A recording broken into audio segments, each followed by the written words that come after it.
pangalan ng isang samahan. Ito ay kwento ng pagkakaibigan na unti-unting nabuo dahil sa isang survival K-pop show. Competition sa simpleng kulitan, asaran at sabayang tawanan in every practice. Take note, hindi po kami magkakagrupo. It was random members and competing each other to win our own team.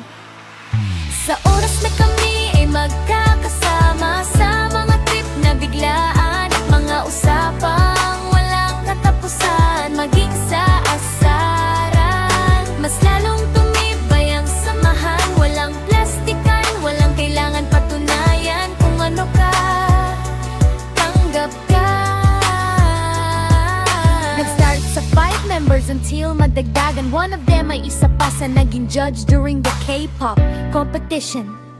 Patunay na ang G-Friends ay hindi lang basta barkada o girl group, kundi isa itong pamilya, pamilyang pinili. Hindi pinanganak at mas lalo hindi pinilit pamilyang kahit hindi perpekto. Nananatiling buo sa dami ng pinagdaanan, tawanan, iyakan, tampuhan, lalo lang tumitibay ang pundasyon. Hanggang ngayon, nananatiling solid ang samahan dahil ang tunay na pagkakaibigan hindi nasusukat sa tagal ng oras na magkasama, kundi sa tibay ng pinagsamahan. At ang G-Friends, mananatiling G, mananatiling game, at mananatiling pamilya. Thank you so much sa lahat ng sumusuporta po at na-inspired. Hope you all continue to support Hayat G-Friends more songs. Album